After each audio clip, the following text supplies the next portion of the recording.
തുറന്നോളി. ബേബിച്ചിൻ്റെ പുറത്തേക്കാം. ബേബിച്ചിൻ്റെതും special, അമ്മമ്മേൻ്റെതും special. കിട്ടുന്നില്ല. കിട്ടി.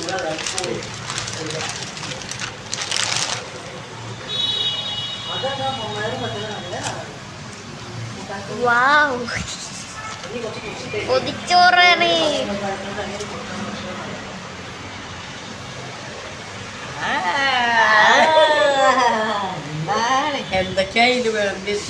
സൂപ്പറല്ല. കഴിക്ക്. ചെറുപയറുണ്ട്, സ്പെഷ്യൽ ആയിട്ടുള്ള കോഴിമുട്ടേന്റെ ഒരു കറിയുണ്ട്. ചോറിന്റെ ഫോട്ടോ വിട്ടുതരട്ടോ ഞാൻ. സ്പെഷ്യലാണ്. സ്പെഷ്യലാ. കഴിക്ക്. ഒക്കെ കൂട്ടി കുഴച്ച് കഴിക്കണേ. ചെറുപയറ് കറിയാ. എന്നെ വിളിക്കുമ്പോ പറയാ വൈകുന്നേരം ചെറുപയർ കണ്ടിട്ടാ.